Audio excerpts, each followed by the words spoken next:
Hi everybody and big welcome to a competitive gameplay match.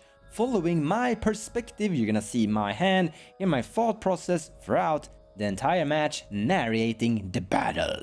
In this match I am playing Marath, Will of the Wild. This is actually a request deck from Mark O. It is a Naya deck. It's like fallen off in popularity quite a lot. It's a combo deck, basically achieve infinite mana and you have infinite damage with Marath. Now, as I mentioned, this is a request deck, and if you're a patron of mine, remember that if you want me to playtest one of your decks and give you some feedback afterwards, just give it a go on one of these videos, just contact me, you know where to find me. With us also we have Snuske playing Armix Kraum with Ad Nauseam, Peer into the Bigs, typical Grixis cool stuff. But he isn't the only one playing Peer. Pontus is also here playing Dargo and Tymna, that is doing some cool combo tricks with Dargo, but is also trying to burst out a big Peer or cast a big Ad Nauseam for cool value. Then we have something unique. Jason is here with us playing Minsc, the Gruul version, not the Naya version. He can only sacrifice Hulk once, but when he does, he will also draw 6 cards and deal 6 damage to a form of target. And then he's basically going for the Hiki Hulk combo. Those are the combatants. Now let's take a look at my opening hand and begin the match.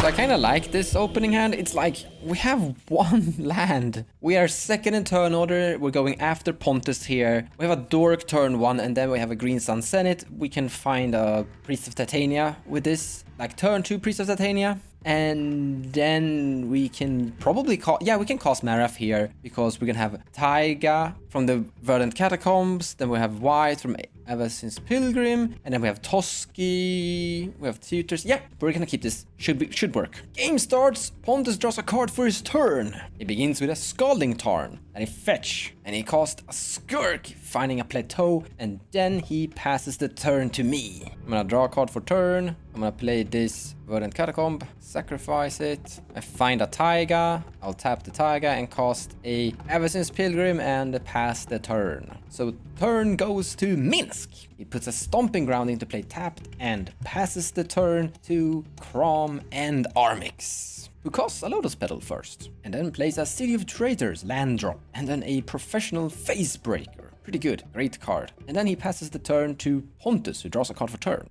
Pontus begins by casting an Enlightened Tutor. He finds a Mana Crypt. Then he draws the Mana Crypt for turn.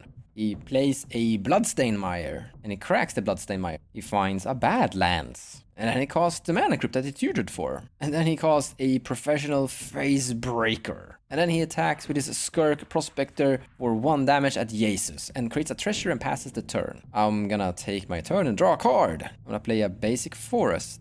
I'm gonna tap the Basic Forest and cast a Wild Growth onto my Taiga. I'm gonna cast Green Sun Zenith, X equals 2. Green Sun resolves. I'm finding a CMC2 thing, Priestess of Titania, and then I pass the turn.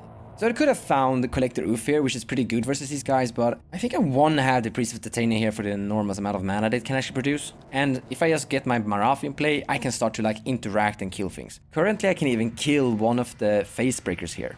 Now, on Jason's turn, he casts Fyndhorn Elf and plays a Forest, and then passes the turn to Kraum and Armix, who attacks at Pontus with his Professional Facebreaker for 2 damage. He creates a treasure. He plays a Badlands and sacrifices City of Traitors, but of course tapping it in response first. The thing about City of Traitors is that once you play a land drop afterwards, you have to sacrifice City of Traitors. And then he casts a Doffy Voidwalker. He doesn't use the colorless mana for City of Traitors, but yeah, Doffy Voidwalker. Nice. Doesn't really affect me at all, because I'm not really using my graveyard that much. But it does affect the other guys. The Minsc deck is actually playing a Hulk, so Doffy Voidwalker will affect both the Minsc player and Pontus, Dargo and Tymna, who shocks into play a Godless Shrine. And then he casts Tymna. He attacks Jason with his Facebreaker and Skirk Prospector at Armix and Kraum, and creates 2 treasures, and then he pays 2 life with the Tymna trigger and draws 2 cards. As great value. I think Pontus is kind of running away here a bit, so I probably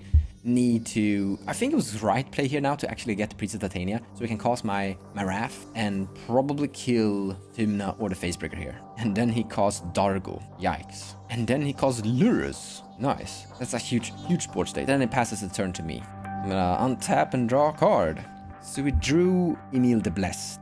That's great. We just need a Dockside. However, we don't... Dockside doesn't win here. We're only making one treasure from Dockside, so no point. So I'm gonna announce and cast Marath. 1, 2, 3. Floating a green mana. I've paid 3 mana into the Marath, so Marath comes into play with 3 +1 on counters. I'm gonna use the floating green mana and spend it into Marath, dealing 1 damage to Skirk Prospector, killing it. And then I pass the turn. Minsc plays a mountain, and then casts Minsc and creates a Boo token.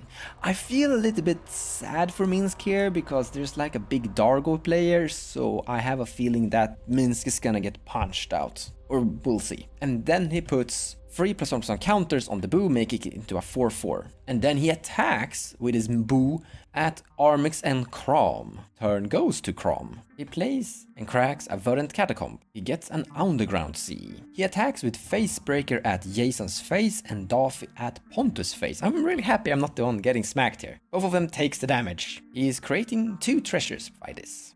Facebreaker is actually a really good card. That's a red master card. Almost must have. And then he calls an Underworld Breach. Yikes. This is interesting. He calls Gamble. So he has 1 treasure left. His graveyard isn't like that big. It's a few lands in there. But I mean, if he has Lions of Diamond or Brain Freeze in his hand right now, then I think he has it. He discards the middle card, which is a Dress Down. Then he cast Lotus Petal from his graveyard. And then he casts a Brain Freeze, targeting all copies at himself. He's currently casted Underworld Breach, Gamble, Lotus Petal, and Brain Freeze, so a total of 12 cards are being milled. Here, he wins. So what he does is with Petal and Brain Freeze, like Petal is a very weak version of Lion's Eye Diamond, but it will still do the job if the storm count is high enough. So with Underworld Breach, he can recast both Petal and Brain Freeze, milling it out completely, putting a lot of cool cards into his graveyard, eventually getting that Lion's Eye Diamond to replace the Lotus Petal. So he mills out except 2 cards remaining in his deck. And then once he's kind of like milled out himself, he casts Oracle and wins the game. That's Turbo Grixis for you. Fast and strong. Sad turn of events. In the end, wasn't able to showcase the deck properly. Grixis is known for its very turbo potential speed, and I wasn't able to get any form of stacks pieces into play enough in time. But in the end, Marath is a commander that struggles a tiny bit, so... But who knows? I hope I get a new chance in the future to showcase the commander and deck again.